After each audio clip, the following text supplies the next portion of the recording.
the live stream operator? Normally it's, oh my God, we've not got half the people. What are we going to do? We're fine, Chairman. Right, the live stream is live. I'll start the meeting. Not time to spare, but no, it's good. I suppose we start. Yep, I'll start now. Yeah. Excellent. Okay, good. Sarah Goodall, Democratic Services. Good afternoon, everyone, and welcome to this virtual meeting of the Cornwall Countryside Access Forum. Before consideration of today's business, I will outline the protocols for the meeting. Today's meeting is being live streamed to the public via Microsoft Teams and is also being recorded.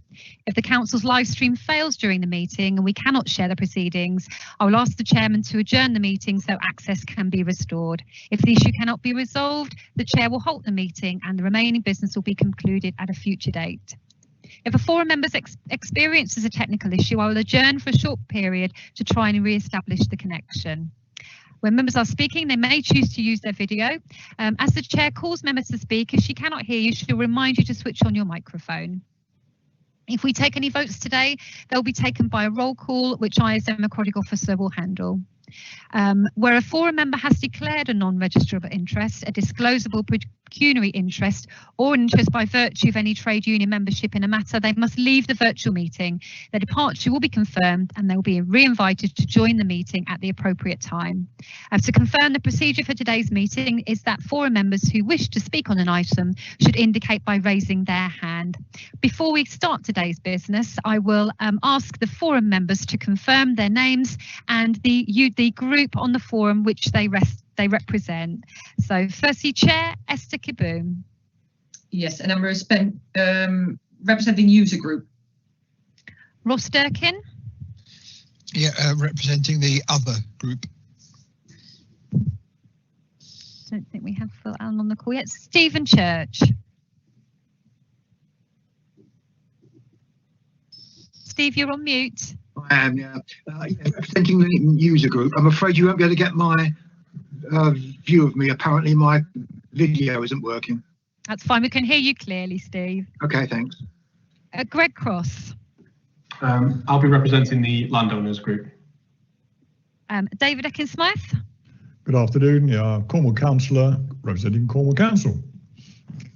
Martin Howlett. Good afternoon, a new member to the group, and I'm representing the landowners. Nick James. Good afternoon. I'm representing landowners and land managers. Thank you, Nick. And Joe Lay.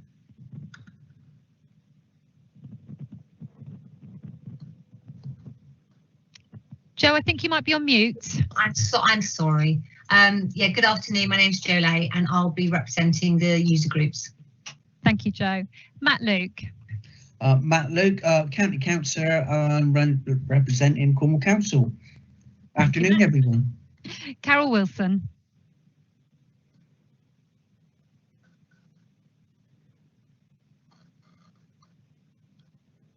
Carol, I think you might be on mute, Carol. Sorry, I always forget. Sorry, Carol Wilson, I'm representing other group. Thank you, Carol. And Stephen Wilson. Hi, Stephen Wilson, presume I'm representing a user group. Thank you, Stephen. And Chairman, just to let you know, today I have received apologies from Jerry Brain, from Mark Heinard, and from Jackie Merrick. Yeah. Thank you. So we'll hand over now to Sophie Hoskin, please. Hello, and thank you for inviting me today. So for those of you who don't know me, my name is Sophie Hosking and I'm the Strategic Director for Neighbourhoods here at Cornwall Council. So that covers quite a large array of service areas. So there's kind of three main parts to my directorate. There's the Fire and Rescue Service, so that's quite a discrete part of the job, and then I've also got the Communities and Public Protection Service, and that includes all sorts of regulatory services, environmental health issues, animal health and welfare as well comes into that, but also things like registration and libraries and trading standards and our support to businesses and food safety. All of those sorts of services sit within there alongside emergency management and community safety in terms of antisocial behaviour, drug and alcohol services and domestic abuse. So that's those kind of bits of the directorate that you'll probably be less familiar with for me. But then the third tranche of the directorate is the environment services. So this includes our waste contracts, both waste collection and waste disposal, and also all of our services in terms of the countryside and environment. And that includes the climate change team that sit within the directorate as well. But obviously, more importantly to you, and the bit that you're interacting with mostly is through our countryside services and our countryside access services in particular.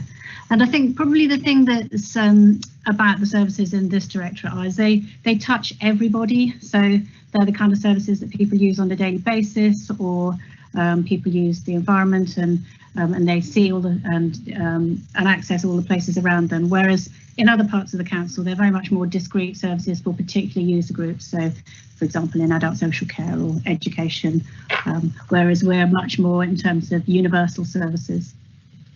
So I've been back with Cornwall Council since last March. Prior to that, I was in Devon for about 5 years, where I was the chief executive at South Hams District Council and also at West Devon Borough Council, so 2 district councils in Devon. But it's coming home to Cornwall. So I originally started my local government career in Cornwall, and so it's very nice to be back here. Home has always remained in Cornwall, and I'm just outside of Truro. Nick Jeans knows it very well, just in St Michael Penkival, where my husband and his family farm and have farmed here in St Michael Penkival since the end of the 1800s, actually. So it's been a while. Nick will probably be able to give you the history on that one. and then so I've got a keen interest in the countryside myself, and I think it has been an interesting sort of first year back in Cornwall, because literally the day I started working back here was the day the pubs closed, and then we went into the first full lockdown for COVID. But there has been, I would say, some plus sides out of it, and I think one thing that we have all seen is this renewed enthusiasm and interest and appreciation of the countryside, and I think that's been well documented over the last few months. It's nothing new to anyone in this forum, but I think there is a much greater focus on the benefits and the enjoyment that people can get out of the countryside. So, and that's something that we have in common across all of us here.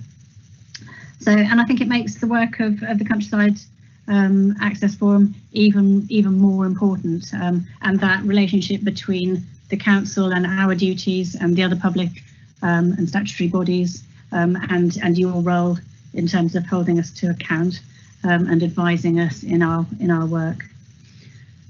It's been quite interesting looking at the service area here. I would say that the team that we've got for our Countryside Access Service is under a considerable amount of pressure and has got a lot to do, and you will know that. Rob Andrews here, and we'll be talking later in the agenda, I know, about the report that was carried out by APSI and the work plan that we've put in place on the back of that, and also about the rights of way improvement plan. And I'm conscious that there's a lot to be done on that. We have had Rob will go into detail later, but we have had an increase in our base budget that was agreed by members, I think, in the last financial year, and that's into the base budget, so that'll go forward. And on the back of that, we've been able to recruit to a number of posts, one of which I've got a particular interest in. And then we've also been looking at much more efficient and effective ways of working going forward. And that's not just the Countryside Access team, that's for all across the council, where hopefully we'll be able to make a number of efficiencies that will make us more able, not necessarily always to take money out of the budget, but to be able to actually improve the services that we're offering. So I'm well aware that there's a lot of work to be done, The other thing that we'll be doing in the next year is renewing our contract with Cormac, which gives us an opportunity to look at how the work's distributed, because I think one of the things you'll see in the APSI report is that a lot of the work of the Countryside Access team is split amongst, that the functions are split amongst different parts of the council, and that's not necessarily always helpful, or we could do it in better ways, I think. The other thing that I can't help but noticing is that our current rights of way improvement plan is 13 years old. I know that we should be renewing that at least every 10 years, so there's a lot of work to do there, and I know Rob will be talking about that later, and there's definitely ways that you are able to help and advise and shape that for us, and I think you've already probably done quite a lot of work around that as the forum, so we're very grateful for that. I think, kind of looking more broadly, this is all set against the background of a council that over the course of this administration is really keen to be championing climate change adaptation, biodiversity, health and well-being, and all the benefits of access to the countryside that brings to our health, and also the localism agenda. But on the sort of flip side, we're also in a position where we've got a really challenging job on to actually meet other statutory requirements, and to and particularly in terms of rising demand, increasingly older population living longer, not necessarily in good health. So that's a huge challenge on our resources. Massive reductions in public funding over the years and times of austerity, and many other challenges across the system. So we do face, I think, over the next 4 years, we need to take £54 million out of our base budget, which is a huge amount of money. And we have also the more recent challenges in terms of meeting the response to COVID, which I think the council has risen to really well. It has meant that we have had to stop doing some things or put other things on hold while we've been directing our resources to areas that need it more. That doesn't mean that we don't care about those other things. It just means that we haven't had the capacity to do everything. So I'm very happy to kind of take any questions after in a minute. But one thing I did want to say first is that we also launched our localism strategy, or relaunched, I should say, the localism strategy yesterday, and I think that really reflects the kind of the direction that the council wants to go in and how we operate. So this is really how we want to work with our communities, and it's worth checking on our website. It's the localism strategy, and it basically has sort of 4 pillars or strands of work, and one is about making sure that that we, as far as possible, devolve and give control of assets and services to our communities.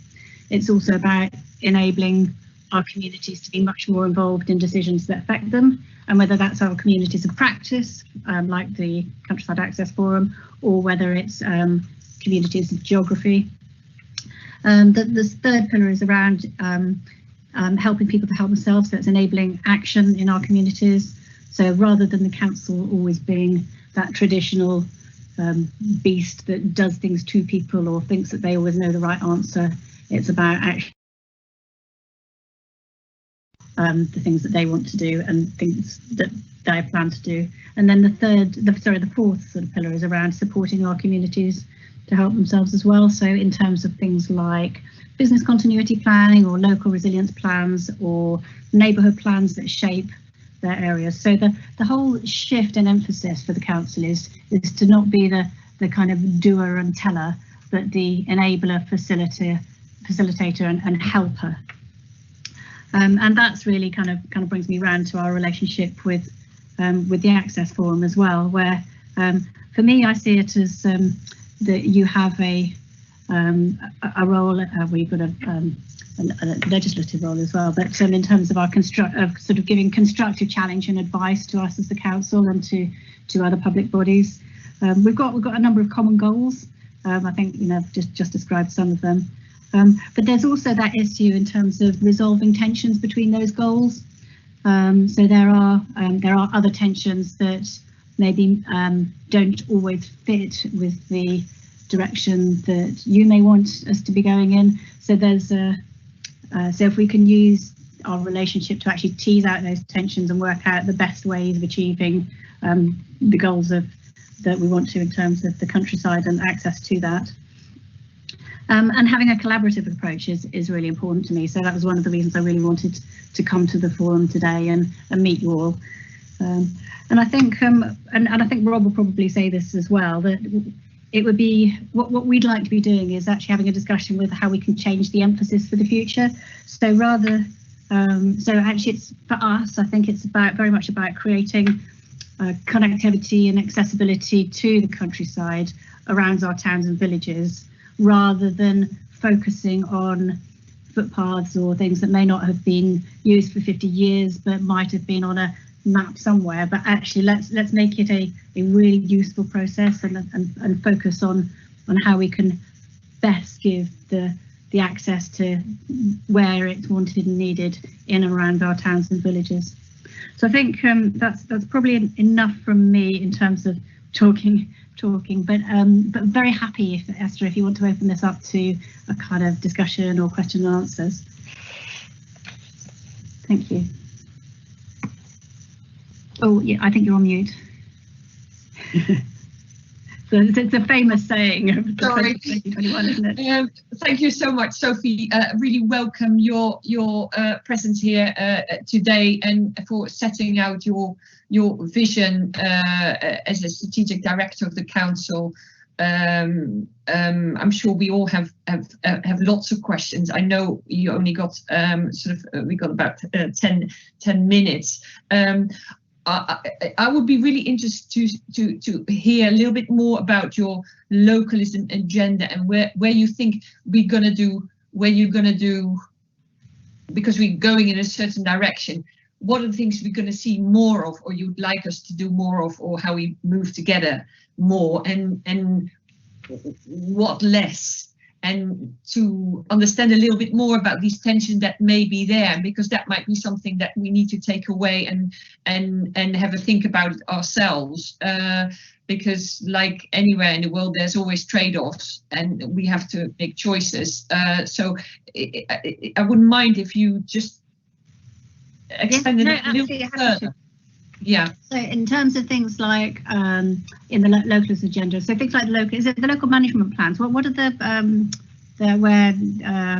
local maintenance programs and those are perfect examples of actually working together, where it's not the council doing everything anymore, because quite simply the council can't afford to and won't be able to in future. So the more of those kind of collaborative arrangements that local communities can actually take control of what's happening in their area at a time and a pace in a way that suits them, I think is really really helpful. In terms of tensions, I can see tensions coming up in future over things like biodiversity and protecting nature in our countryside, and that doesn't always fit well with with people the way we like to use our countryside always. And I think that we will find increasing tensions as the local nature recovery, for example, plans may come into tension with land usage and public access. So that there's possibilities around those. So I think, sorry, what was the other bits of the question, Esther? There was more. The things that you'd like to do, or things that are happening already you'd like to see more. For example, you said the LMP, but also the things you think will happen less and less, or we shouldn't be expecting it because it's not going to happen. So we've got, I mean, we do have real issues around our capacity at the moment. So even with the additional money that's going in and the additional staffing that's going in, we will struggle to meet the requirements, I think, of all of the likely modification order requests that are going to come through as the deadline closes. I think it's for 2026, isn't it? So I think it's about collectively thinking across the system about what's really important to bring forward. So rather than just try and bring everything forward, it's do we need to prioritise where that works? So the bit I said at the end about that connectivity and accessibility around our towns and villages. So what do we want to use our access to the countryside for? How best, if we can work together on that, rather than having I think it can be that certain groups and things will be pursuing certain agenda and actually if we can in common work out how we prioritise the things that we really want, then the council can put our resources to making sure that we're directing it in those places, rather than having to go through lots of legal challenges and legal processes for things that are important, but maybe other things are more important. Yeah. I don't know if that's one of the things, for example, Steve Wilson is quite keen on is the whole disabled access, and he understands that not everything will be user friendly, particularly not in the heart of the countryside, but that's not to say that identifying routes that could potentially be made accessible by just moving some simple obstacles out of the way and having some sort of system whereby routes can be routinely sort of addressed and where resources allow or changes are made so that's accommodated. That's a more holistic approach towards disabled access could suddenly open up a lot more resource for people, like you say, and it's not just for wheelchair users, it's also people with push chairs. So it's all those kind of things. Sorry, I know there's other people who'd like to ask questions. I know Carol's had her hand up and Joe. Carol. Yeah, hello, nice to meet you, Sophie. I'm also, as well as being in another group, I'm also a member and worked in the NHS for the last 30 years, and I'm also a parish councillor. And obviously, I'm just listening to what I thought I heard you say about the the definitive map modification orders. Obviously, I think it's really hard to find a consensus because obviously the long distance walking is something that a big proportion of people do, but they are local routes are very important to health and well-being around towns and villages. And I would just say that it's not that the council has to get them done or by 2026, but they need to be registered by that, so we have a lot longer time. And I think we need to just be mindful that some of those long routes are what open up the countryside. And they are sometimes a little bit more difficult to open, but equally important. So we can support those. Yeah, no, I absolutely agree, and I know the council is doing a huge amount of work to open up kind of the big connecting routes as well as much as possible. So I think we have a common agenda on that. It's just about concentrating on where we can affect the most benefit, I think, in terms of our resourcing as well, and how we prioritise the work coming forward. Yeah, but yes, I agree. They only need to be registered by 2026. It probably take quite a while to work it through after that, I think. Yes, yeah, an onward job. Yeah, I can see Joe and Steve. Hi. I suppose I'm new on this panel, and one of my major sort of areas that I've interest is with modifications on the definitive map of particular routes. But it's interesting from what you said, because what I'm really interested in routes that are vital, much as I love walking everywhere, but that really link places together that we shouldn't have lost in the first place, unfortunately. And so will the council prioritise those? Because it seems to me that I've heard that there is this massive backlog and everyone's working hard to do something about it, but that you could have what would be, not that it isn't an important ancient route, but something that maybe isn't maybe going to make as much difference to people locally as something that is a small section that needs re-establishing, that perhaps would be much better if that was, well, in my mind, perhaps established much quicker, in the next couple of years, that is going to be in a pile if it comes in, say, in 3 months' time, underneath an enormous list of things. Other council, are you thinking you might prioritise some of those? So I think Rob is going to be talking to you a bit later on the agenda. I think there's a discussion around the review of the countryside access strategy and the rights of way improvement plan. And I think our strategy, as we work that through, needs to set out exactly that, the prioritising work and where we want to focus our attention. So I think that's probably a discussion for later on in the agenda, if that's all right. Lovely. Yeah. Thank you. Was it Steve next? I'm not sure. Steve, do you want to say something? There are lots of Steves here. Oh, sorry, Steve. Sorry. Hi, I'm Steve Wilson. I represent a club in Cornwall called Cornwall Rolling Ramblers, and I'm also the area representative for the National Disabled Ramblers. Very worried about little bit you've said. The various Disability Discrimination Acts have given us, should have long given us access to various places. All the new work, like the multi-use trails to Hiddy, absolutely fantastic. But the old network has loads of barriers which will come up in my presentation. The main point I'm trying to make here is finances have long been given as a reason for not improving disabled access.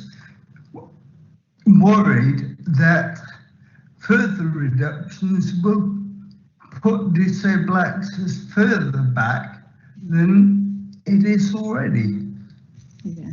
Okay. No, I appreciate that worry, and yes, yeah, I think we all worry, and I think that's part of the tensions that I was talking about earlier. You know, we if we had a magic wand, then absolutely, but that's, I think that the first thing we have to concentrate on is making absolutely sure that anything new, which is clearly happening, meets all of the compliance regulations that we need to.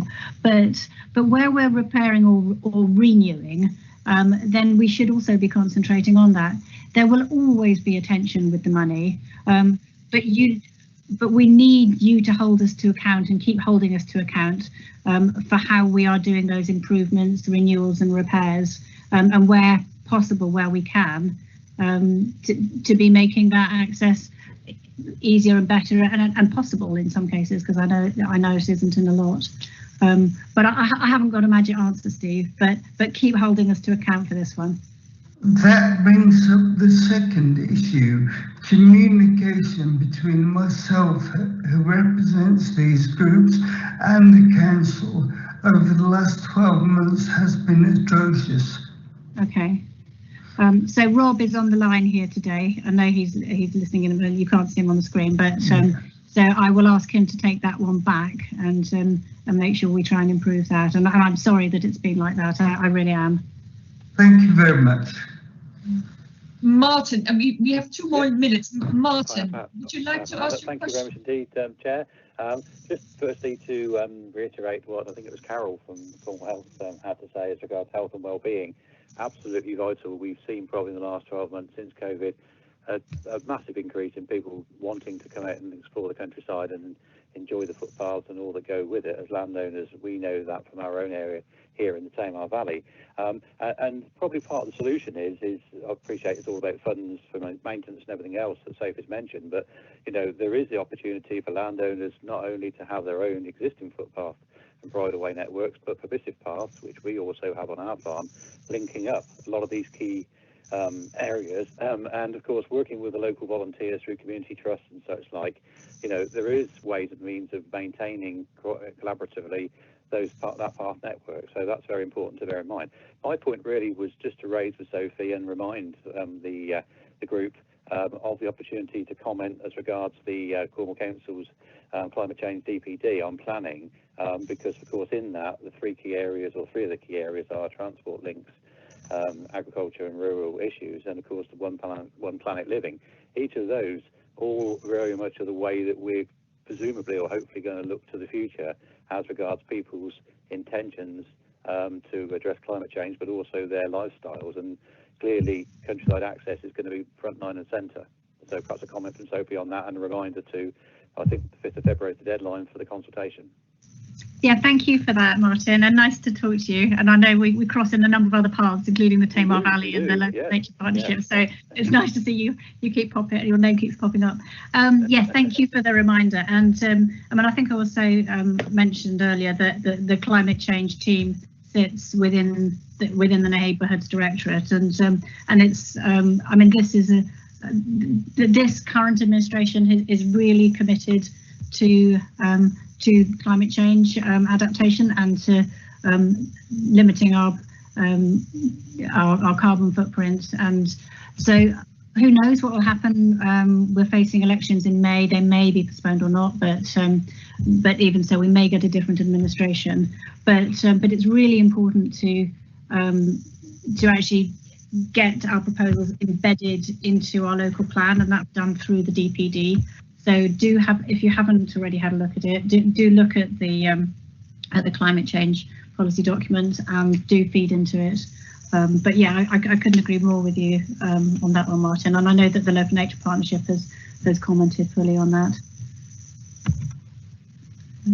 I'm really sorry, Esther. I'm going to have to go because I know that I've already started in my next meeting. Well, I haven't, but it started without me. But okay, yeah, no, I thank you. I really appreciate your time, and I'm sure we'll be in touch. Thank you very much for being here. It's really nice to see you all. Okay. Bye. Yeah. Bye bye. Right. And thank you, Nick, for making that link with Sophie. Might have been a little bit of a divine intervention during the Harvest Festival last year, but I would say it's really helped relationships. So well done there. All I would say is it was well worth going to Harvest Festival at St Michael Winkable. Well, hopefully it always is. Right, Sarah, we are now back into our normal meeting. Yes, Chair. I think we just need you to ask members very quickly if they have any declarations of interest on items on the agenda, and then you can carry on and do the welcome to new members before then reviewing the minutes of the previous meeting. Okay. So any declarations of interest?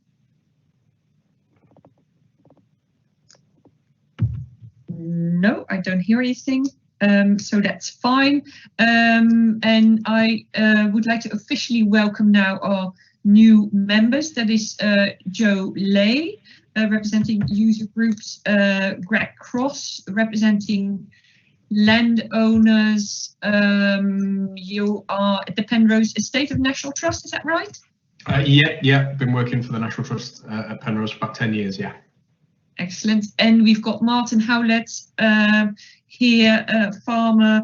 You used to be chair of the NFU in the Southwest. I don't know whether you still are, and I know you're on lots of various groups. No, sorry, do you want me to speak?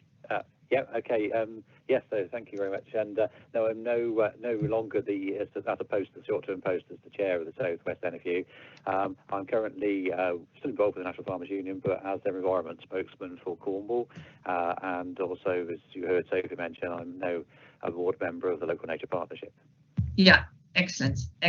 Well, it's interesting times with all the changes in the agricultural policy, environmental policy, and public money for public goods agenda, how we see public access being part of that.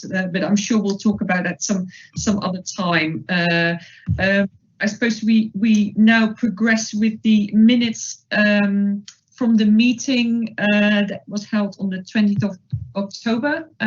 Sarah, were there any comments from people? Any any modification? What's the word, Sarah? You know how. Oh, any amendments, anything that's incorrect in the minutes? I would be grateful if you could notify me. No comments from me. It all looks okay. That's great. So I'll take it. I won't do a formal vote, Chair, but I'll take it that we can resolve that those are a correct and accurate record of the meeting. I propose that they are. Thanks, Ross. And Chairman, will you second? Yes, I second. Lovely, thank you. And can I say this is a first without comments from Nick, but maybe he's just unmuted. And it's appreciated. Much appreciated, Nick. I've just muted myself, that's all. Yeah, I thought so. Right, onwards. Matters arising, I didn't have anything particular, and maybe here the chairman's announcement. Well, just a couple of things. I think despite COVID, I would like to commend everyone for keeping CCAF going, and actually we've made quite a bit of progress on a lot of different fronts, and I think we mustn't beat each other up, beat ourselves up too much or for not making progress on certain fronts. We should also be sort of be proud that we've kept things going, and I know a lot of you working away in your localities, doing things or holding the fort on consultations, and a lot of good work is going on. So well done, and for also for adapting to the new reality of working online and reaching out to colleagues. So I'm very pleased. We've also managed to streamline our recruitment process. Joe, Martin and Greg, if you think it was bureaucratic and difficult, I can tell you it's a lot easier than it ever was. So hopefully it wasn't too painful. We're really glad you made it onto this forum. We've also been talking to, I've had a conversation with Sophie Hosken before Christmas. We've also had engagement with the scrutiny panel that asked us to make some comments. That was particularly in relation to the DMMOs. And also we've had conversation with Edwina Hannaford and colleagues. So there's a lot of engagement at different levels of the council, and I think that's all very positive. So yeah, let's continue with the main business, and I'd like to invite. Sorry. I'm sorry. Are you still on matters arising? Because there are things. Right. Okay. Sorry. Matters arising. I've already done my announcement as well, so I should be less speed. Couldn't get a word in edgeways. On the minutes, item CAF 9, the membership review, the second item of the resolved on page 4, a further report to be brought to the next AGM of the forum, reviewing membership following the improvement of the recruitment process. I just wondered if Sarah could tell us how that's going. It's not going anywhere at the moment, Nick.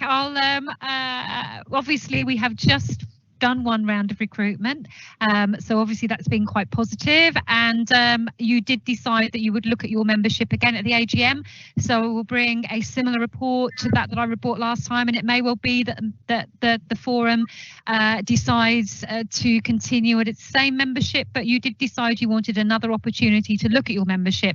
So I think, Nick, it will probably be a similar report because not much has significantly changed since then, apart from the recruitment process, which I think was quite successful. That is assuming then that there won't be a formal advertising round this coming summer and formal recruitment. Yep, Sarah Goodall, Democratic Services. No, we will not do the formal advertising anymore. It goes on the front page of the CCAF website when we have a vacancy. I think I still need to update that at the moment. It's saying a landowner vacancy, and I need to update it because following the current appointments process. But no, we won't do the formal round again. Nick, you decided at the last meeting that you would go forward on an informal recruitment basis. Thank you. Excellent. Any other matters, Nick, or because your hand is still up? Chairman, if I could just remind members to I'll try and take your hands down if I see it up. If you could remember just to click on the hand button again once you've spoken, that'd be very helpful. Okay. Rob Andrew, is he in the meeting? I can't see. I'm here, Esther. Oh, you're here. Oh, right. Yeah. No, I see your light at the ceiling, but I can't really see your face. There you are. Welcome. Maybe you can provide us an update with how things are progressing with the review of the service. From where we left last time. That would be great. Thanks. Thank you, Esther, and welcome everybody. Just say these aren't Christmas lights behind me before anybody says so. They're just decorative lights, not Christmas lights.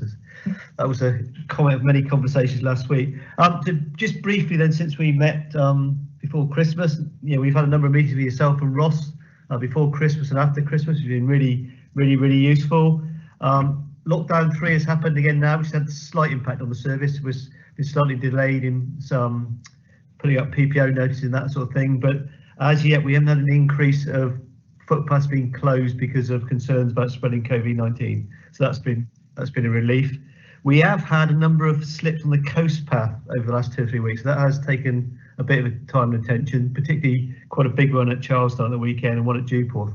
So that is something we're looking at, and probably looking at long-term diversions in both those cases. If we then come back to the actual improvement plan, or the overall plan for the service coming out of the apps review, the recruitment is now complete for what we were we're giving the extra money for, and as Sophie alluded to, her daughter has taken one of those posts. So I've got scrutiny from all angles now on the role of the service, because I've got the director's daughter being part of the service, so I'm sure she's feeding back on how well or badly me and Mike and others are doing. The LMP has been recently sent out, and we are trying to push the LMP to those that haven't done it before. So thanks to Ross and others for doing that.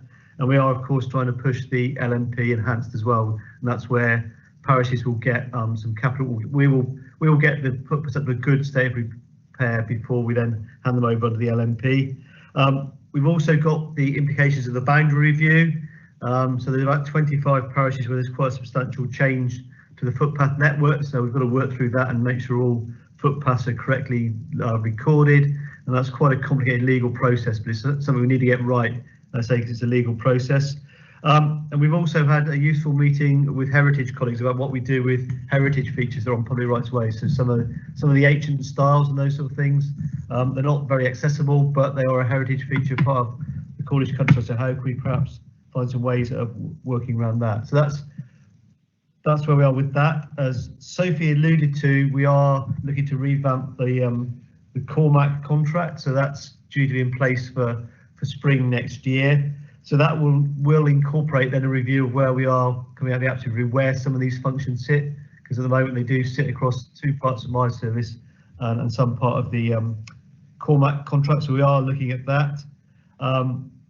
As part of that, we're also looking, I know I've said this before, about whether we do inspections or we can rely on trusted volunteers with the town and parish councils or Rambles or other groups to do some of the inspections and reporting that in. So we do seem to use a lot of resource at the moment inspecting footpaths, and then less actually making safe the issues we find. So that's something we're actively looking at.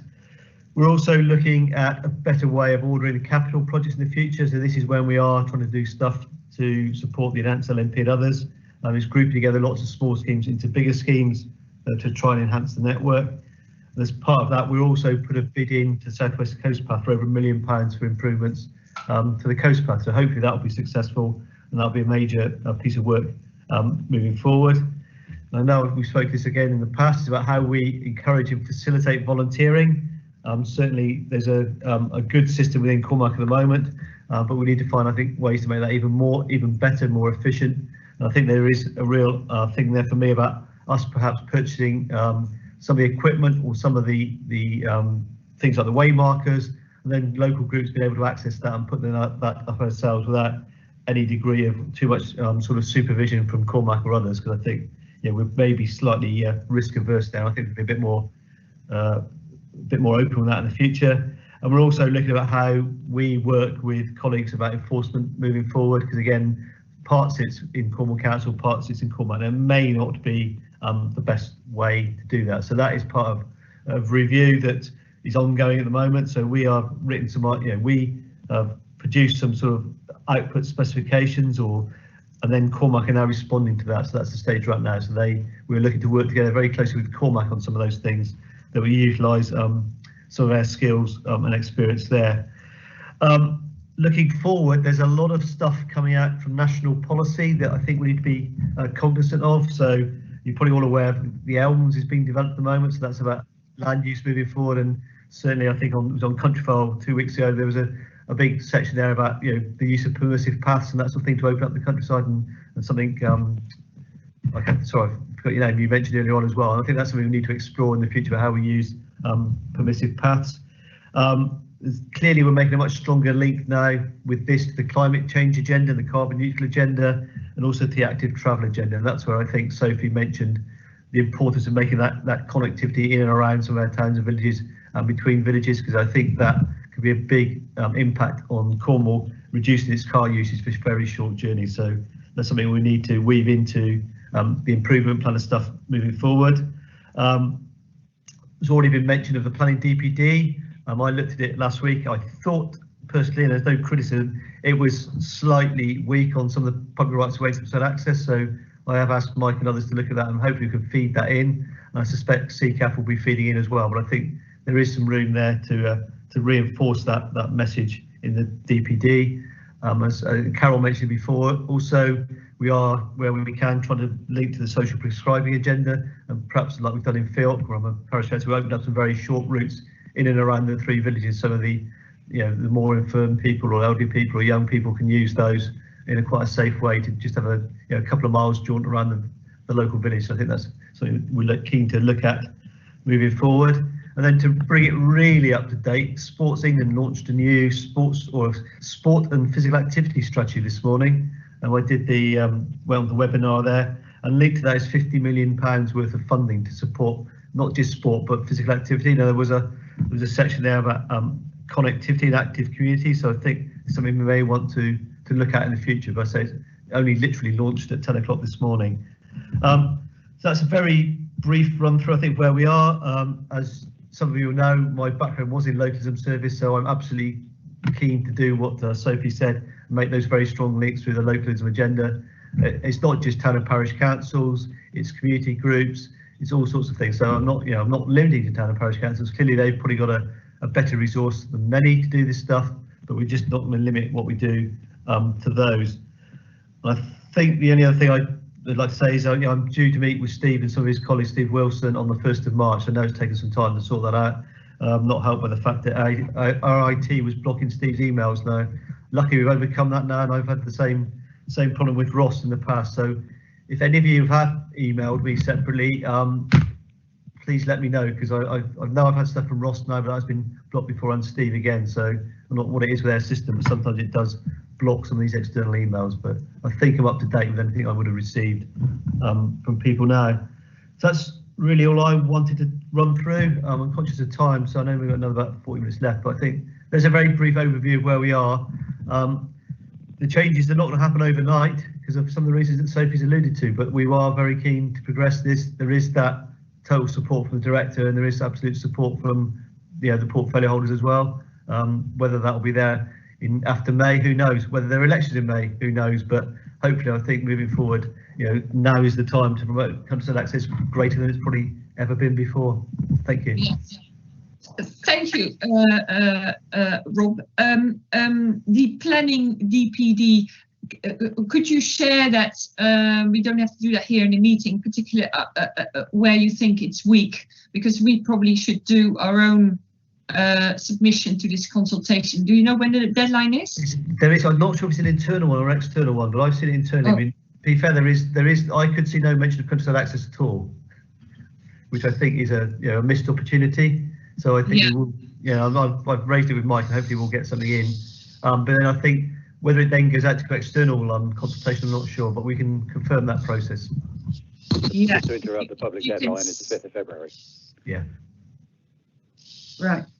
If you can share with me or point me to the right direction. Yeah. Okay. I'll try. I mean, I may do that through Sarah outside of the meeting because. Yeah. That's Chairman, yes, Sarah here. I'll seek those links for the DPD consultation and make sure they're circulated to the whole of CCAF members. Ross, you had a question? Yeah, I just wanted to say, Rob, that I think it would be a good idea if we could have a small working group meeting for the rights of way improvement plan. Yeah. I've been working with Joe Lay and a few other people in different parishes on LMP schemes, and there are one or two gaps in the scheme, and I think it would be helpful if we could have a bit of an update on where we're going with the ROIP, and also how the Cormac contract might look in future. So when would be a good time to do that in terms of sort of time scales? I don't know. Probably the next 2 or 3 weeks would probably be best, but I need to be conscious because with various stress, I've got to take quite a bit of leave the next 6 weeks, so I'm not be around a huge amount, but we'll try and find an hour to look at that, Ross. Okay, could I leave it with you to sort of put forward a date when you think is appropriate? If you could let me know, Ross, who needs to be involved from CCAF, and I'll look to set a meeting up, okay? Will do, thank you. Steve? Hi, Rob. Hi, Steve. Hi, just wondering, would that sports grant be a possible source of income available for disabled access? Because we need access too. Yeah, I honestly don't know, Steve. It literally was launched this morning, so all I've seen is the headline presentation. I haven't seen any of the detail, but something we'll look at moving forward. But certainly, I would think it was because Tanny Gray Thompson was one of the people promoting it, and also Dame Strong as well. So I think it would feature heavily in it. Yes. Thank you very much. Just mention it to get it in your mind. Thanks, Steve. Thank you. And MC, sorry, I'm trying to work out who it was. It's got his hand up. Her hand up. His. It's probably me. Sorry. Oh, Matt, is that you? I was just saying, with the Cormac contract, I think it's possibly a joined up thinking kind of move forward, because a lot of parishes, like myself, we look after our footpaths and do a lot of work on them, maintenance, etc., etc. And I think it's a bit like where that is working, let that work, and those parishes that haven't got a big enough parish committee to do it, or maintenance people to do it, then sort of let Cormac do that. Because if you let Cormac take over all of it, as far as I'm concerned, we will get less done than we do now. And I mean that because they've got too much on, and they can't handle what they're doing, let alone taking more on. I know that dealing with them myself. So what they do is good. I'm not out saying anything against that, but I think where parishes are actively doing it themselves, that should be encouraged and given more help with, and less red tape, as it were. So I'm just thinking of a more joined up approach rather than a strictly let Cormac do it, because I don't think that'll work. I've got to be honest. Do you want me to come back on that, Matt? Yeah. Yeah, I mean that's totally my philosophy as well, Matt. I mean, the most efficient and effective way to do a lot of this works the public rights of way network is for the town and parish council using local contractors, by far more effective and efficient than what Cormac can do. They accept that. They're not worried about that. Where I think they have a role is on some of the more of the bigger works, where there's some quite complicated schemes that need design, and some of the HNSC legislation that I know in the past we've tried. We've worked. We did a scheme down in West Cornwall where we put a steep staircase in before Christmas, but that I suspect is about the limit of what volunteers can do. When it's some of the other stuff, I think it's got to be done, probably with a proper design.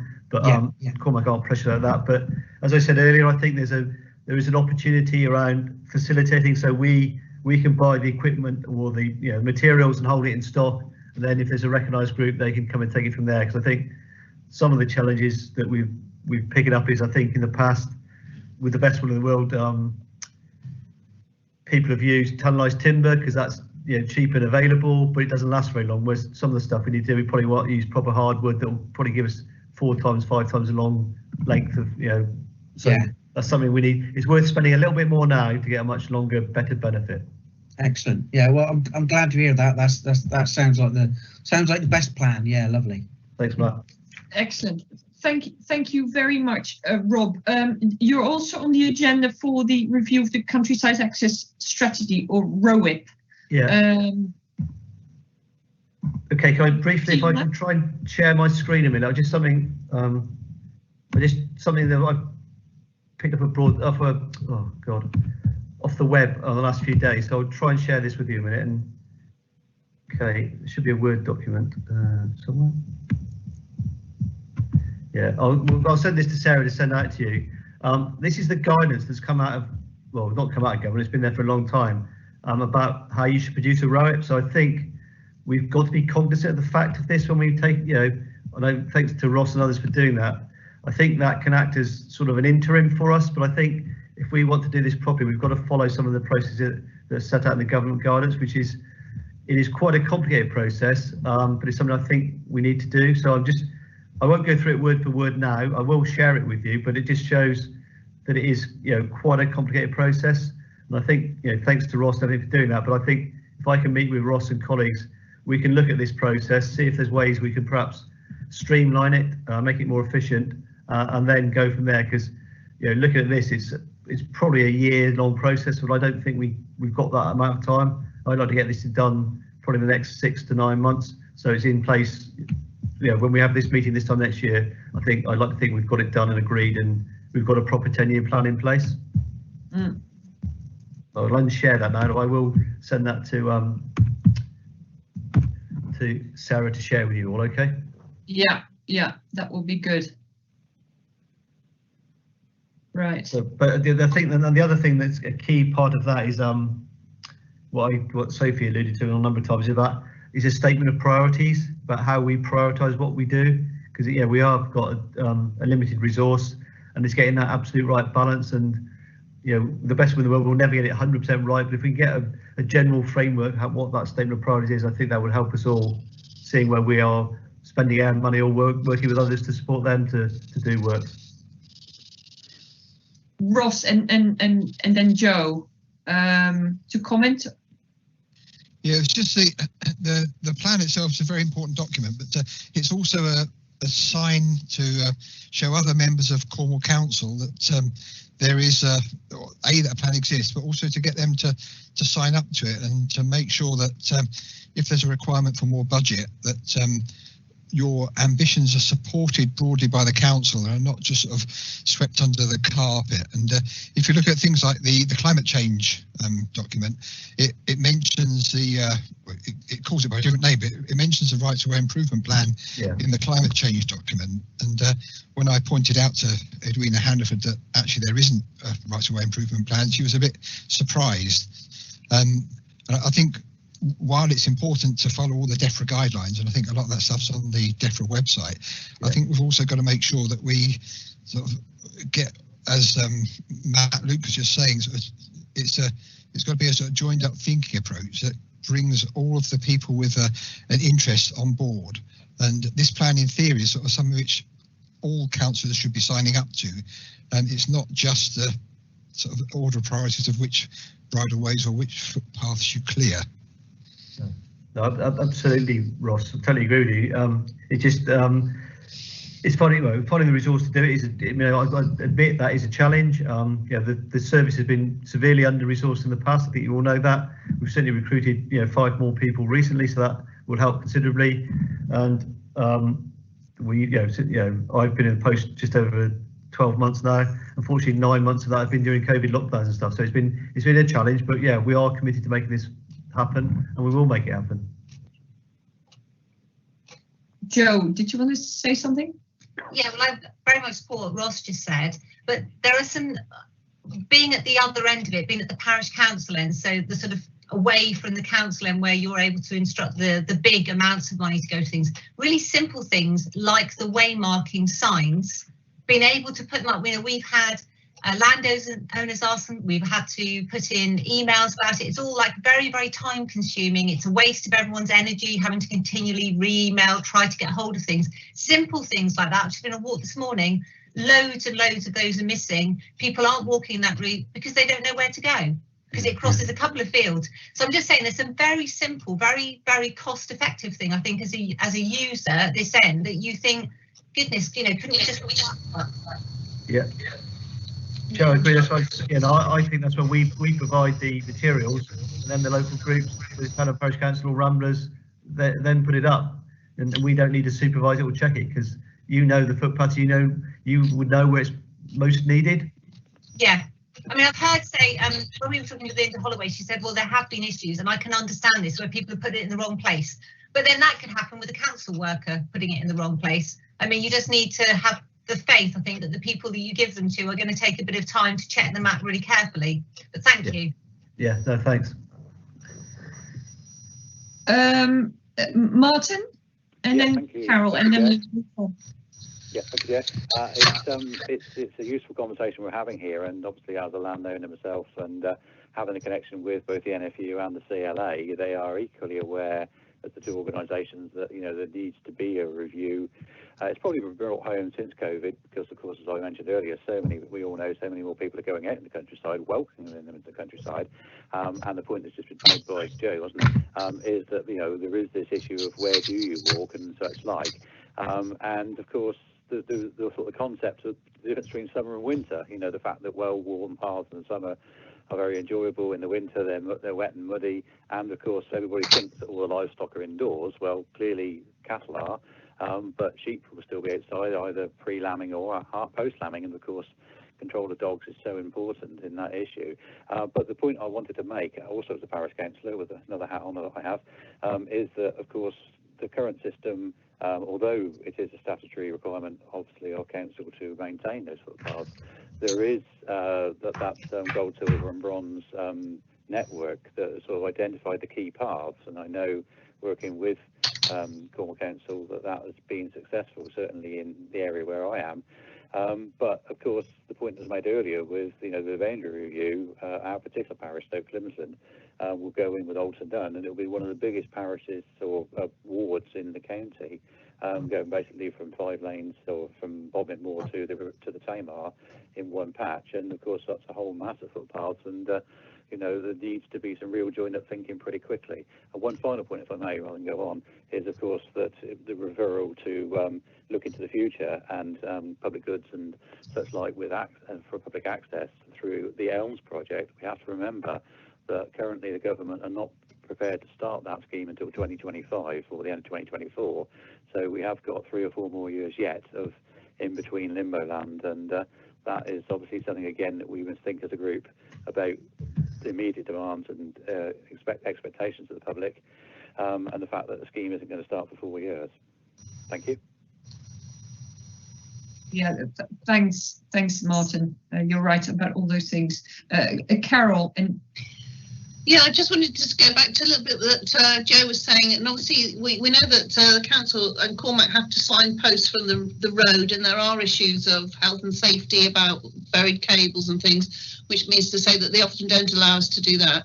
But as a rambler and a parish councillor and somebody who sits on a volunteer body where we've offered to pay for the posts and the signs, either enamel, wood, whatever, to replace them in our local patch, we have been met with just no response. So there are people, and obviously as a rambler, we know the paths well. We're very, very keen to get these re-waymarked, one to stop people straying off path, but one also to alert people where they have a right to enjoy the outside for their own health and well-being. But actually getting Cormac or anybody to allow us to do that has just been met with no response. So we're out here and we want to volunteer. So we need to try and unblock that. Yeah, I think that's a loud and clear message. I think from Joe, from Ross, from Carol, Rob, with regards to when you redesign the service, that kind of customer facing and making that smooth in a way that it doesn't become a time sink for both sides. There's huge efficiency gains to be had there. I've got no doubts about that. I want to make it happen as well. So yeah, great. That's great.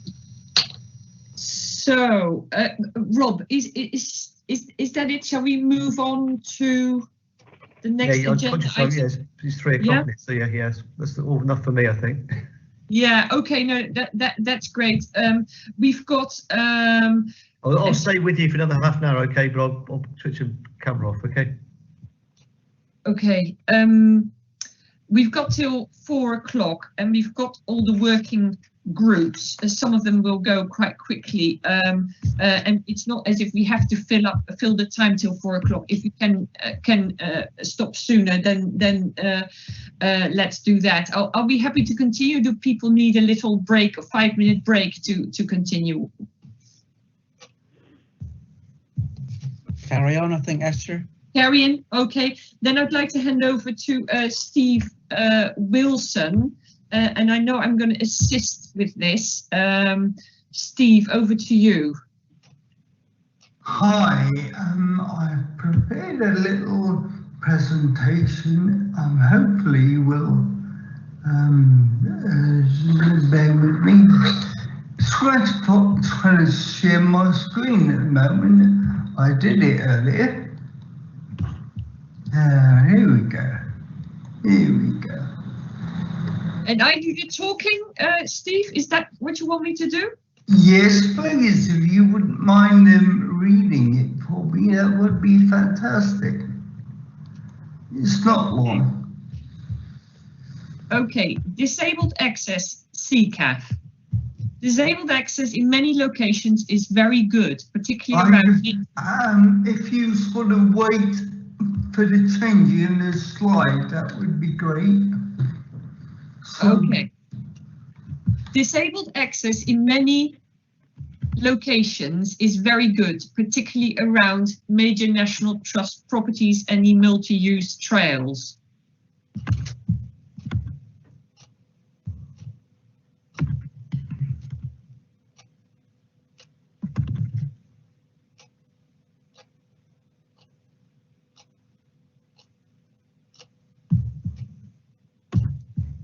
This just shows it's not 1 or 2 people and how important access is to us. Yeah, and much work has been done to improve access in these areas. Thank you, Greg. Welcome.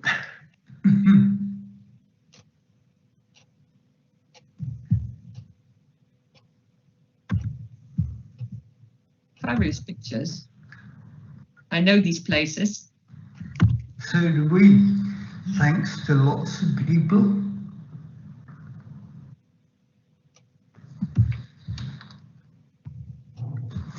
And the old network of footpaths and bridleways still have many historical barriers.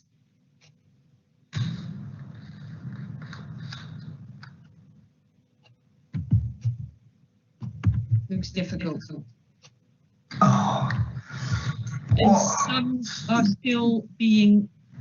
Sorry, I've lost it. Oh no. It will take seconds. I've rehearsed for this.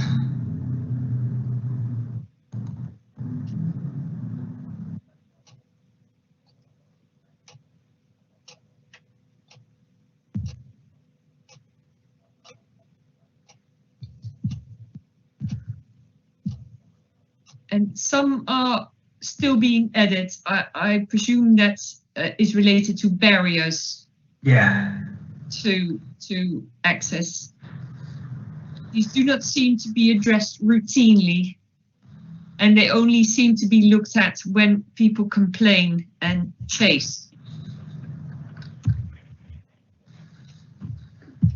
And over the last 10 years, and on behalf of Cornwall Rolling Ramblers, I've had dealings with the following: Penrose, Anhydrock, Trulisic, Sennen, Batalic, Pendine, the Lizard. I presume that's National Trust properties. Yeah. The South West Coast Path Association, Cornwall Council, Cormac, the Forestry Commission, Cornwall Wildlife Trust, Natural England, English Nature, South West Lakes Trust, Countryside Mobility Scheme, Trebar Gardens, Dartmoor Rangers, Dartmoor Wheelchair Access Group, Cornwall Rolling Ramblers, the Disabled Ramblers, Disability Cornwall, Living Options Devon, Cornwall Access Forum, CCAF, among others.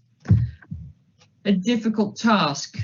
Most have been successful, but you can imagine how difficult this has been for a single individual to contact and chase. It is fairly typical for an action time of 2 to 3 years from first contact. Some have been a matter of months, others up to around 6 years. This is a very difficult thing for one person to do. I would like us to form a working group with the objectives of 1. Identifying existing accessible routes so they can be publicized. Many organizations have lists of their own, but the closest I have come to an overall list in Cornwall is CRR, that's Cornwall Rolling Ramblers website, which has around 70 routes, pulling things together like our own experience and other published routes. 2, identify routes that could potentially be made accessible and the obstacles that would need to be overcome. And then 3, set up a system or systems whereby these routes can be routinely addressed as and when resources allow. So at the moment, it is very much a case of having to contact organizations to get routes opened up rather than initiating the matter. Rather than them initiating the matter, sorry. The exceptions are the large organizations like the National Trust properties, Lanhydrock, Trulisic, Penrose, Batalic, and of course the council's magnificent multi-use trails. It would appear that disabled access is already good in Cornwall, and it is in many places, but it could be better in others. No one knows when they will become disabled, and no one can predict where the disabled will live. It takes a real commitment and a considerable amount of finance to do what the core members of our club do, but many just want to get out on their road scooters. The smaller scooters probably have a radius of about 2.5 miles, while the bigger scooters a radius of about 5 miles. The more accessible places we have, the better it is for the disabled, as well as for those with pushchairs, etc. I do not have the combined knowledge of this forum and would like to enlist your help to help improve disabled access county-wide. Thank you for listening.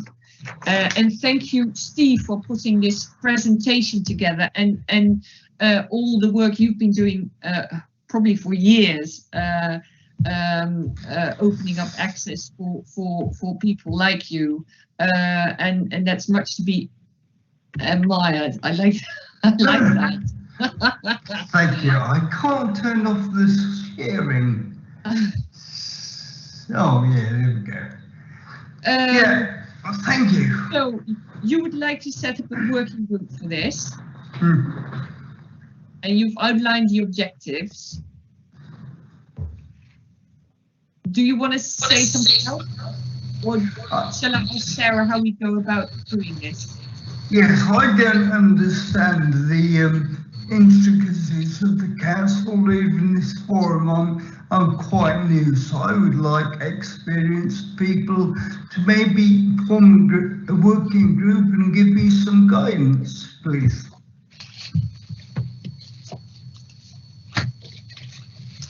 Hello, Esther. Sarah Goodall here, Democratic Services. Obviously, the working groups aren't run by us, they're run by you, and you report back into the forum. They are informal groups running off the CCAF. I think it's really helpful that Steve has set out the aims and objectives for the working group, and I think the decision you need to make is whether or not you want this to be an ongoing working group, or whether you want it, whether it's got a task and finished job to do. And then it's just up to the group members to put themselves forward to be a member of the group, and for Steve to meet regularly. I would suggest you would want to meet at least once in between the formal forum meetings, so you can report back. But as far as Cornwall Council is aware, the running of the working groups is entirely a forum matter and a matter for the members on those working groups. And meetings can take place online or over email or in person. I mean, when COVID is past, I mean, that's up to you. And I would imagine you would lead that working group, Steve Wilson, together possibly with others. I see some hands going up here. Ross, yeah, I'm happy to put myself forward on Steve's group. Thank you. Fantastic, Ross. Joe, did I see your hand or not? Hi, I didn't see my hand, but if it would be helpful, then I'm happy to join Ross with Steve, because it would probably be useful in terms of users. Thank you. That's brilliant. And Carol, did you? Yeah, I'm just going to say I've offered before, because my background's an occupational therapist. I've done a lot of disability access work. If I can be of any help, I'd be happy to contribute. Thank you very much. Excellent. And Greg? Yeah, I'd like to be a part of that group as well. I think could be quite handy having someone from the kind of practical background of delivering it on the ground, looking at it from that aspect. So yeah, I'd be quite keen to be on that group. That's Greg. Thank you. And Matt? I was just going to say, I think you've got enough people on the group there now anyway, and far more expertise than myself. But I think it's something we should keep as an ongoing group, you know, not just a one-off, but a forward rolling, because it's something that's going to, you know, take more than one kind of session to sort out, as it were. And I'd just say, Steve, you know, really good, excellent presentation, really good and excellent, cool. I like some of the mobility scooters. They look real hardcore four-wheel stuff. You'd be surprised what we can handle. Yeah, good. It's good. Well, job well done. Thank you. Yeah, and I'll go around. The other people will have hand ups as well. But I would like to say, everybody who is already on a working group or on another working group. Of course, it's not as if they don't need to worry about disabled access. It's everybody's job on the forum, and any opportunity that we have that we can further access for disabled people. Obviously, we must sort of include that in the remit of other working groups. And I'm sure people like Nick Jeans do already that with all the new developments. Nick, did you want to say something? Yeah, I wanted to second what Matt said. I think it's something that the Access Forum has sort of nodded towards disabled access in the past, but we've never really given it the attention that it deserves. And I think we need a permanent established working group to keep the thing before us all the time and do its own thing. So yeah, jolly good idea. Thank you very much. And our wise Isle? Yes, that's me again. Yeah, thank you, Joe. I mean, I was just going to say that obviously I've not met Steve before, but very inspiring in what he's put forward today. And to say that, you know, from the point of view of the NFU and the country's landowners, if there's anything that we can feed back to them, you know, to try and help that general situation across farmland, very much the case. And one, word of confidence, of course, when you watch, I'm sure many of you do watch BBC Countryfile each week, it's one of the most watched programmes, watching the presenter Steve Brown, who is disabled himself, and the places and the way he conducts himself is a brilliant advert for, for acceptance. And I think that's very important as well, that the general public see that, public countryside access for all is what it's all about. So well done. Brilliant, thank you very much. Yeah. And Steve Church, you want to say something? Yeah, sorry, I was off.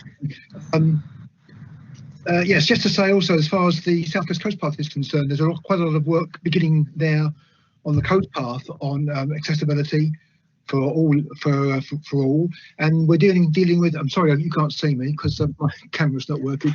It started so far in Devon, but it's certainly we hope to be moved into Cornwall very soon, whereby various grading levels have already been sorted out, and calls are going out for people to put forward potential routes and putting them into each of the various gradings around the various parts of the coast path. So it seems that they can probably be accommodated within this whole system. It would seem appropriate that anything that comes out of Steve's group really sort of is on a line with the work that's being done on the South West Coast Path, so that they are, working along sort of similar lines, as it were. Thank you, Steve. I believe you're referring to Paul and Gordon, who are members of our club and have been working with Alex Turner. So, yes, hopefully we can pull it all together. Yeah, that sounds good. Yeah. Thank you. And Steve, you sent me that disability access position statement from Devon. That might be something you'd like to take up within your group to see what you want to do for Cornwall, both for CCAF, but then also for the council, to see how that matches. Whatever people think, as I say, I don't have your experience. I think it's a matter for discussion, certainly. Yeah, yeah. I don't really know the best way to go. Yeah. Well, probably best to discuss that with the group and see how you want to shape that. That's absolutely Steve. fine. Is that okay? Really well done. Anything else you'd like to add to it? Well done to all of you. Thank you very much for your support, and I look forward to working with you. Oh, of course, of course. Well, how do I go about setting up the first meeting? Sarah, can you give me a list of the members, please? Yes, Steve, what I'll do is I'll send you a little précis of the discussion after the meeting, and share with you the email addresses for the very kind forum members who volunteered to be on the group. Thank you very much. Thank you all. Okay, we'll now have a quick update from all the working groups, where there's anything. I mean, if there's nothing to report, that's fine. If there's something, some of you may have put a report forward. I've seen one, but let's quickly go through them. Starting off with the Coastal Access Working Group, Steve Church. Thank you, Esther. Yes, very little to report. No real change in the situation regarding the proposed route by Natural England. So that the situation in Cornwall is that perhaps a quarter of the length of coast has still not been finalised as far as public access is concerned, and for the new coast path. That quarter odd is as a result of landowner objections that have been raised at various lengths. It does, however, mean that some 3/4 of the length of Cornwall has been sorted out, certainly in principle at least. And some works have already started on preparing the new improved route here and there, but even where that has happened, the route won't be available to the public until the whole thing is ready. It was originally due to be ready in 2020, That was looking very unlikely even before COVID came, and now of course it's obviously didn't happen and isn't likely to in the near future. The current proposal is for everything to be sorted out now, other things being equal and fingers tightly crossed, by 2023, which has been declared currently as the National Year of the Coast. Right. There's just one thing that us at the forum and our working group may be able to get involved in the interim period, which is that certainly the proposal is that in certain parts of the new route, as well as the actual route on the ground, it may also include some interpretation and information facilities. And it could well be that we may wish to be able to put forward some ideas for improvements, or not even improvements, for actually first options for interpretation and information facilities on some of the new bits. But we haven't had any more detail about that yet. And obviously, well, I'll keep the working group informed, and then obviously the forum as a whole, if and when anything else comes up on that. That's brilliant. Thanks, Steve, and thank you for keeping watch on that one for all the time that you've been working on the Southwest Coast Pass. With how many years is that? No, I'd rather not think. So consultation response working group, nothing to report, but I'm interested in that DPD planning one. So that obviously is one that we need to look into. I'll chase that up. The Developing Parish Initiative Working Group, or LMP group. Philip is not there, but Ross, do you have anything to report other than the? Yeah. I did send a report out, so hopefully you've seen the engagement which we have with a number of parish councils. Pleased to report that at least 2 of those have taken up the LMP, and hopefully others to follow. It's got a lot of work going on with Donald Martin's team at the moment. Interestingly, I've been doing these online presentations, and some of the questions which get asked are quite revealing, and they show that there are still 1 or 2, as I mentioned earlier, there's a few gaps in the system whereby when a parish takes the work over, there are things that aren't quite clear and which need to be ironed out with Donald and his team. So it's working well, but it's still not a perfect system. I described it as not as bad as the other system, but that's not necessarily justification for taking it, but not having 1 tooth out or 2 maybe. It's a bit like democracy, isn't it? It's not perfect, but it's better than the other system. Yes. We believe, at least. Brilliant. No, Ross, no, thank you. I know you've done a lot of work on this, and I'm sure that will pay off in the future. And it's right bang on this whole localism agenda and local people, local communities taking charge of their environment. To make it the best for local people as it can be. So that's really good. If I could just add, Esther, what it has done with working with Joe and the people at Crow and 1 or 2 of the other parishes as well, it's sort of helped us to form like a model for ways in which the system can progress. Important because it has highlighted some shortcomings. I think that the model would be much better once those issues are addressed, but it's actually quite a useful experience actually going through it with people on the ground and seeing what does and does not make sense to them. Yeah. No, and very useful. I'm sure you're working closely with Donald of the council to make him aware of those shortcomings and see what can be done about that. Ross. Mm-hmm. That's great. Thanks very much for that. The Moorland and Open Access Working Group, that's Jerry and Jim and Jacqueline, the 3 people are not here. There's Steve Wilson, you're on there as well. I don't know, Steve, whether it's probably not fair to ask you, but just in case you've heard anything from that working group. Steve Wilson. Sorry, Esther, I missed that. I was munching on a biscuit. It's about it's agenda item number 14. It's the Moorland and Open Access Working Group. The names behind it are Jerry Brain, Jim Flashman and Jacqueline Marriott. All three are not here today.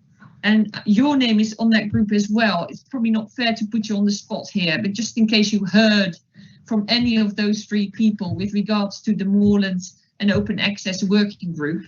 I am not aware of any meetings being held. Yeah. So, yeah. But I may not know. And Martin, are you still there, Martin? Yeah. I am still, yes. Yeah. Yes. There's a Moorland and Open Access Working Group. You know Jim Flashman. Has he ever spoken to you about it? Not recently. Obviously, haven't seen him for quite some time. I haven't seen anybody, but he's had contact with him. No, we haven't seen anybody, have we? Yeah.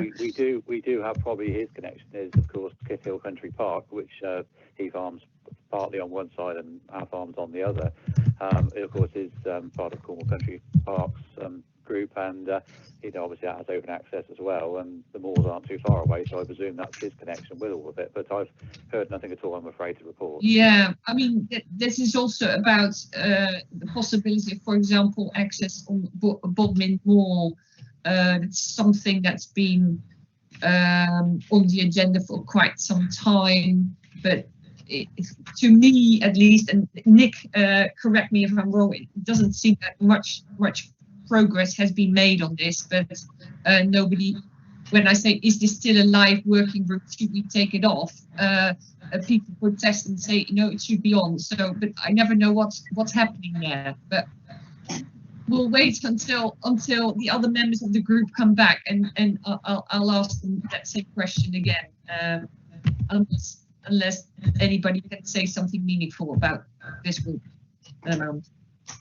All I would add to that is that the group, actually, somebody in that group needs to take an initiative and start doing something. Exactly.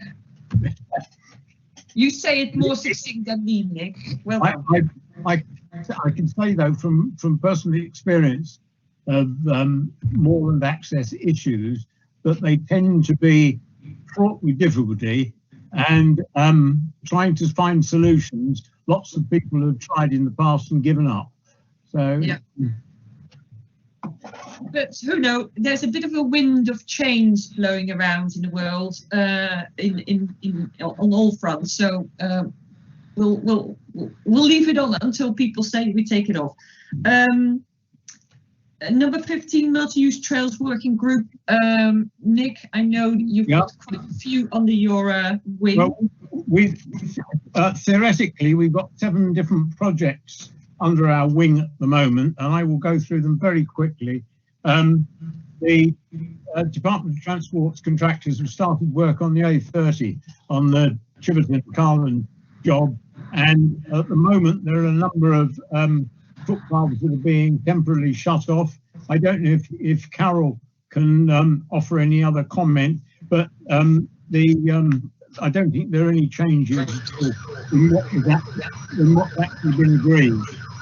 No, I can confirm that quickly with you, Nick. Yeah, what's also been closed, some of the minor roads, so there are, they could be closed for up to a year, which is pushing some people onto footpaths which are likely to close later in the year. So it's all going to be a little bit chaotic, I think.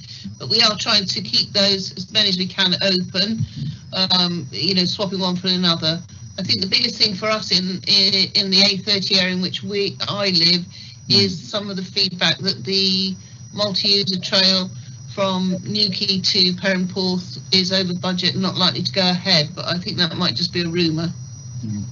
Well, thanks very much, Carol. I'll go quickly through the other things. The major thing, of course, is Carol just mentioned the trail there. It's the Saints Trails project. We've had several online meetings on the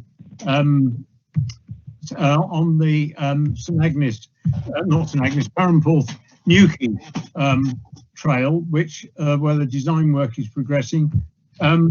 There's nothing particular to report there. The rumour that Carol's heard, I haven't heard, so it's not been sort of officially reported anyway. The other things we've got, Camelford Bypass. We had a very useful online meeting with the Cormac design team, and I managed to co-opt Lucy Wilson into the discussion, because Lucy actually did the research work for us, and although she left the forum, she's still very much interested and involved up there, and she's been feeding in a lot of information to the design team. But that they are going out to public consultation on the Camelford Bypass thing fairly soon, I think. And I think that we should have probably done a reasonably good job there for opening up public access and certainly restoring some public access across the line of the bypass, and certainly making Camelford a little bit more accessible to non-motorised users. The next thing we've been involved in is the Truro Northern Access Road. We haven't actually had a meeting. We haven't, as a group, haven't had a meeting with the design team since November. But I know that Phil Allen has been involved with the Truro Cycle Forum, which he's also a member. Had a number of issues there which they've taken up, and I think that the design work on that is going ahead. They've applied for planning permission anyway now. I've heard no more about the Lanson Southern Area Master Plan public consultation that we contributed to. I don't think we've actually had an acknowledgement of the fact that we actually contributed to it. And the one project that we thought we were going to be involved in that's died a death is the Mounts Bay cycle access. I think it's I can't think what the proper name is, but the funding has been withdrawn from it. So, but there's still a certain amount of work being done down there along from Long Rock. Lastly, the thing that I think is going to be quite for Truro anyway, it's going to be quite a success project in the end, is the Truro Loops project, which Phil is very much involved with. Like Rich has been leading that, city councillor.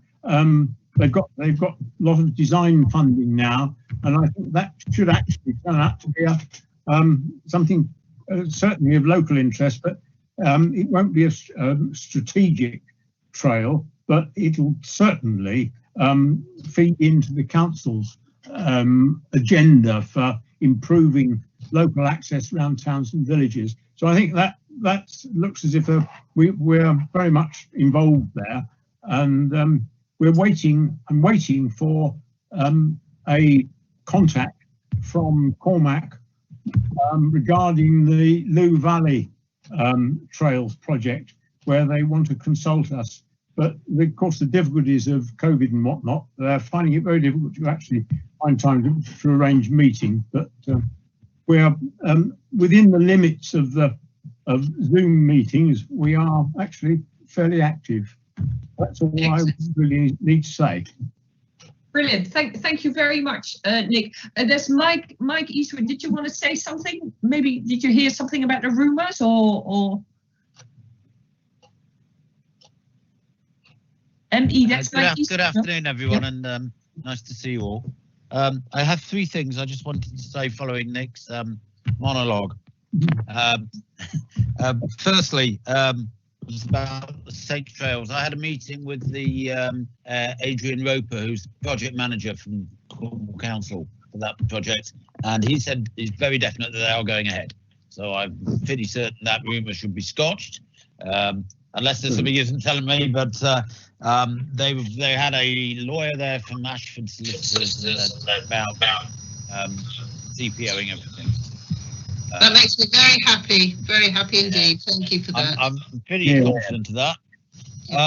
The Coast to Coast Trail is the one you're looking for. I think there's the Mounts Trail, Nick. I think the idea was it was called the Coast to Coast Trail, which is probably fair enough. And then finally, Luton Liscard Trail, we've just been asked to comment on a planning application for a route, a pre-planning agreement for a route. So there is design happening on that already. Yeah. So you should probably get consulted on that in due course. Yeah, thank you. Thank you. Excellent. Thank you, Mike. Steve Wilson. Hi, Nick. As you recall, I joined this group very late, so I've missed out on all of this. Don't want to take up the meeting's time, but would it be possible for me and you to get in touch for you to fill me in, please? Yes, certainly. Email me, all right? Yeah, I'll try and find your email. Yeah, fine. I'm sure Sarah will forward me your email. Thank you very much. Okay, thank you. That's great. Ross, the Right of Way Working Group. Yeah, the draft plan which we put together is now with Rob, Andrew and Mike for them to cogitate upon. Hopefully in the next couple of weeks we can have a working group meeting, and then maybe some progress will be made. But as Rob pointed out, it's not just a box ticking exercise. There's an awful lot of considerations that need to go into it.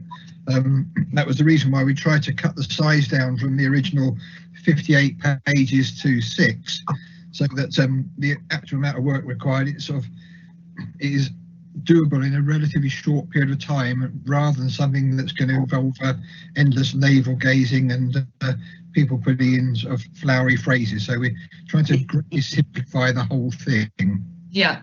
We understand it. Yeah. Have you had feedback yet from Rob about that? No, not yet.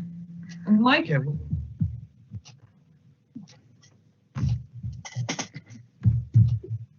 you want to come back on that? I mean, as I discussed earlier, we haven't had feedback yet, but we will meet with Ross in the near future to go through it. Okay, that's good. Then Carol, Definitive Map Working Group.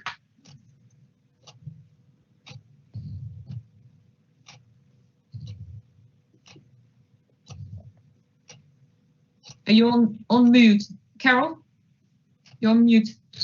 Sorry, Definitive Map Modification Orders Group, wasn't it? Yeah. Yeah, I must admit, I'm sorry, I'm also involved in COVID at the hospital, so I really haven't had a lot of time with this. The most that I have done recently is just been reviewing some of the maps, the British Horse Society maps and the Ramblers maps, to look at possible new orders, or where we can see very clearly that paths have stopped at parish boundaries, and we've got a list on that, and that's as far as I've got on that group, I'm afraid. But obviously hoping COVID will die down and we can crack on again. Yeah, well, no need to apologise, Carol. You're the last person who needs to apologise. Thank you. You thank you for all the work you've done, but that your work comes first. You'll get us out of this nightmare. So I hope so. I've got all the long COVID now, so it's sort of going on. It's dragging on for me as well, but there we go. Yeah. Ross.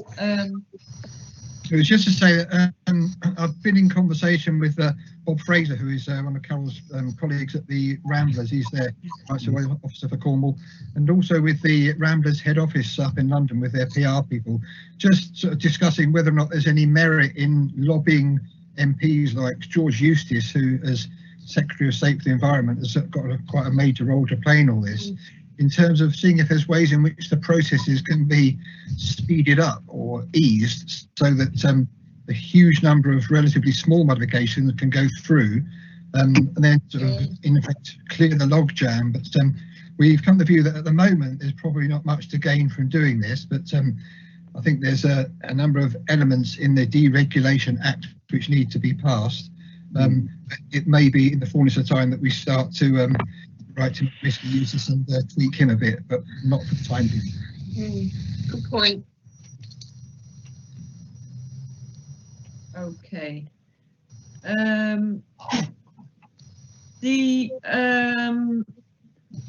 A30. Have we done that one? No, we haven't done it. We haven't done it. Don't mix that. Don't mix it up with the Carling. No. But there have been no developments, and I don't know whether Matt can fill us in. But what the progress is with the St Austell A30 link road. Everything seems to be going ahead quite well at the moment. We had a little of an update on the parish not so long ago. They're just waiting for the government basically to do their bits and pieces on the scheme to sign it off, as it were. But as far as Cornwall Council are concerned, they're all up and ready to start as soon as they got the word to go. And it all looks good. All the footpaths and all the joining up stuff, it all looks fantastic. Probably, you know, one of the best roads and accesses I've ever seen on a road improvement or a new road ever. So yeah, they're all up and running. It's just a matter of literally tying up the loose ends, I think, and then they're all ready to go. So it's all looking on that one, Nick. It's all looking good at the moment. Just waiting on the government to sort themselves out. So probably another 10 years. Right. Thank you very much. It was shows our efforts were worthwhile. Oh yeah, they actually did really listen to us on that one, and they put loads of footpaths and connections in, and the whole it's been really good, really good. Hopefully the Corn Cross one and the other one, they'll follow suit with the same idea. That leads on to the Glaze Garden Village. Nick, any news on that? Nobody's been in touch with me. I tried to. The planning officer suggested we should talk to the developers. The developers say that they haven't taken anything further forward. So we're just sort of stalemate at the moment. But I'm hopeful that when something happens, we shall actually get consulted about the connectivity issues. Yeah. Funny, I've had a meeting with that this week. I meant to give you a ring, Nick, actually. Right. Sorry, I've been so busy. I haven't had a chance to catch up. So they are got this kind of working group, which they're going to set up. I'll let you know when it is, because they're on about connectivity from, literally from Pentuan up to Eden, from Eden down over to Wheelmorton Museum, and then Eden back to the Eden project. Interconnectivity with bridleways, footpaths, etc., everything we want. But it obviously includes 4 parishes, a lot of permissive paths which are owned by Imerus, especially. EcoBoss, Eden, St Austell Town Council, Treverbian Town Council, Luxillian, and St Blazy. So they have started a bit of a group, and the Cornwall, the Lakes Trust Southwest as well. So they are looking into it. So it has kind of started on an ad hoc basis. So we had a meeting the end of last week, and I meant to ring you about, it's been busy. So there is something in the process, and as soon as I know any more, I'll let you know. So so far it's all looking good. Good. It's just getting everyone together to work together, which is going to be more interesting. Yeah. Oh, Sustrans as well. Sustrans are involved as well. Yeah. So, looking good so far. And Nick, last one, St Austell. We're entirely dependent on Imerys actually taking initiative and trying to do something. At the moment, best of my knowledge, they have made no move at all. This is a hangover from the Mineral Permission Review, and I don't know if Mike Eastwood has got anything to add, but to the best of my knowledge, we're a dead stop. And this is separate from the Eden project links. Nothing to do with Eden at all. This is right. the China clay industry mineral permission review. Yeah, but Imerys is involved in the previous project as well, isn't it? Yeah, that's quite by the by. All right. Okay. I think it would be good if we could link those two projects together, because I don't think we're having an awful lot of luck with conversations with Imerys at the moment, and it would be useful to try and get them onto have a conversation where they're on the same grounds as we are, really. We've got some issues of mutual benefit that we can talk about. I don't know. I just feel at the moment the conversations with Imerys have ground to a halt.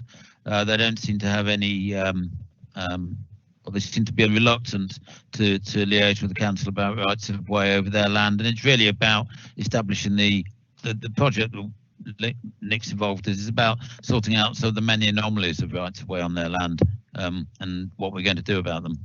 And they haven't really helped us there. Mike, could I suggest, Matt, Luke, when you this liaison group develops a bit and we get down to any meeting, could you please suggest that we ask that Mike is invited and we should all get round the table? Then we've got an opportunity possibly to do a bit of arm twisting. All right. Yeah. Have you spoke to Wes Pascoe, Mike? No, in fact, I can't even remember the name of the last man I was talking to about it. Who's Wes Pascoe? He does the footpaths. He's one of the footpaths guys for Imerys. He's a younger guy. He's normally all right. The last person we talked to about it, I can't remember his name, Nick. I'd have to look it up. Yeah, I think it was Mike or Mark or somebody. I can't remember. Yeah, he didn't seem to want to work with us. Yeah, where's Pascoe? He's called. Try him. You might get more response. Okay. I'll look into. If you email me his name, I'll send him an email. All right. Okay. Thank you, Matt. Okay. I think that is getting us to the end of our meeting within time, which is another record. Right. Yeah. Any other business? No. I'm just going to quickly go around the room. If there's only if you have something urgent or something to add that you feel you came in this meeting for, you wanted to raise, and it's not really, we haven't really addressed it. So I'll just quickly go around the room, starting with Steve Wilson. In case you missed my thank yous because of technology, I'd like to thank you all for your support. Oh, that's very nice. Well, we're very pleased that you make this effort, and we're totally behind you. So thank you. Ross? Yeah, Esther, we need to ask the new members which of the working groups they want to participate in. Yes, good question. I don't necessarily want to put the new members on the spot here and now, as if you have to make a decision here and now. I remember when I joined the forum, I found it actually quite difficult to understand what all these different groups were about. Maybe you already have some ideas, and I know during the recruitment process you may have spoken with Sarah or with Mike about the things that you're particularly interested in. Obviously, I've not been party to that, but all the working groups are open to anybody. You can join one or many, or maybe you just want to wait before you join one. It is very open.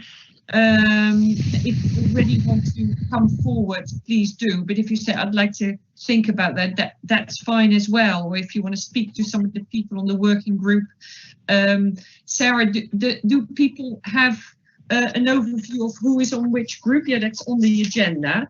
And people now have access to everybody's email as well. Can they contact the groups?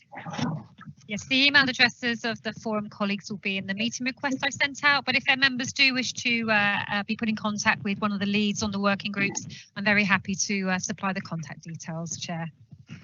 Okay, I mean, rather than putting you on the spot, Joe, Jerry and Martin, I feel that maybe it's a little bit unfair unless any of you want to say something now, like, yes, I really want to do this. I mean, feel free to say now, but otherwise you can just think about it and maybe have some side conversation with people to see where you feel your skills and your ambitions are best suited to join one of those groups or more of those groups.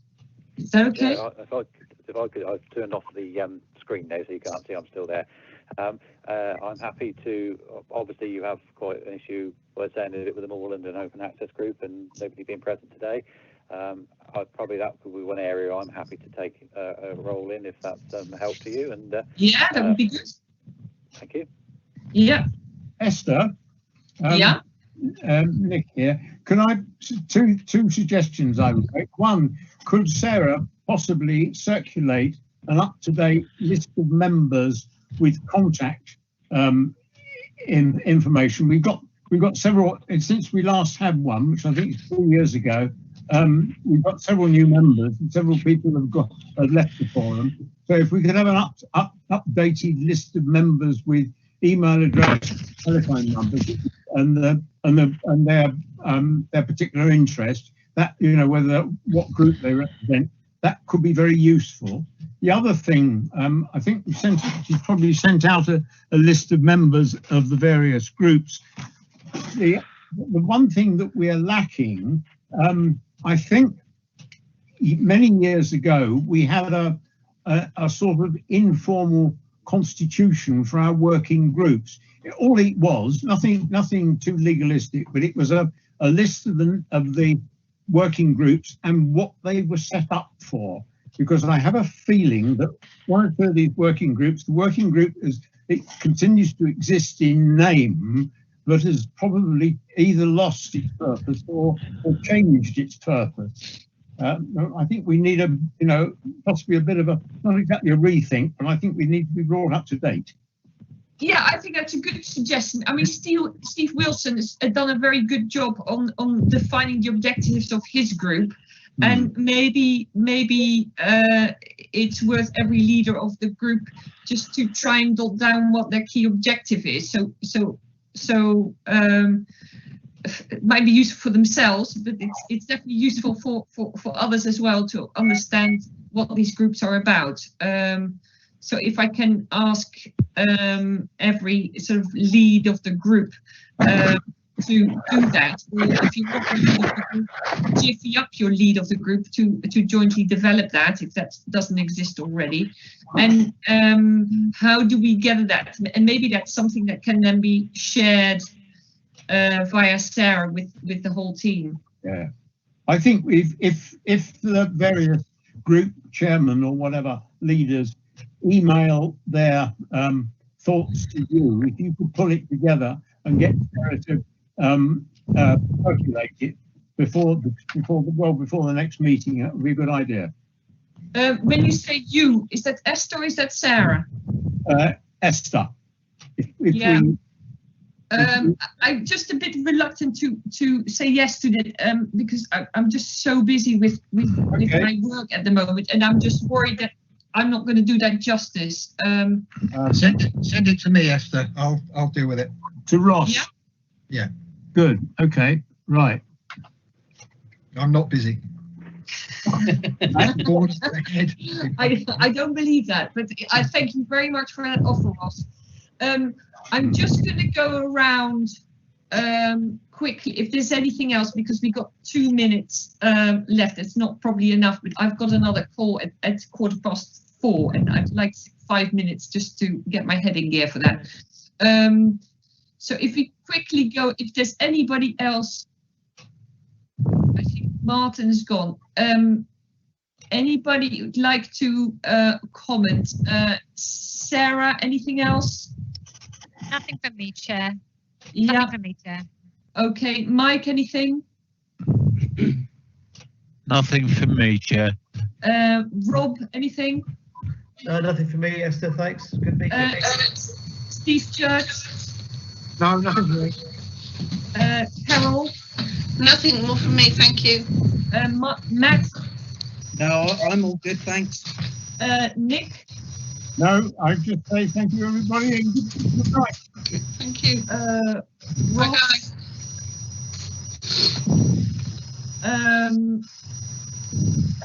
Trying to work out all these. Greg? Yeah, no, very, very interesting first session, but nothing from me. Thank you. Thank you. Joe? No, thank you.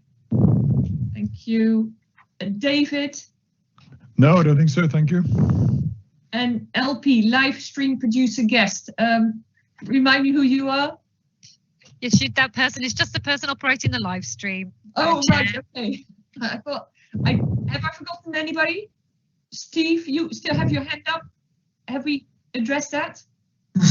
Sorry, no, I thought you deleted it and put it in there. Yeah, thank you very much. That's all I've got to say. Thank you all, and we finished right on the dot. Well done.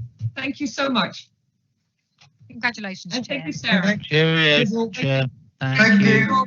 Bye. Bye. Mike. Thank everyone. Cheers, everyone. Cool. Look after yourselves. Yeah. Take care. Okay. Bye. Bye-bye.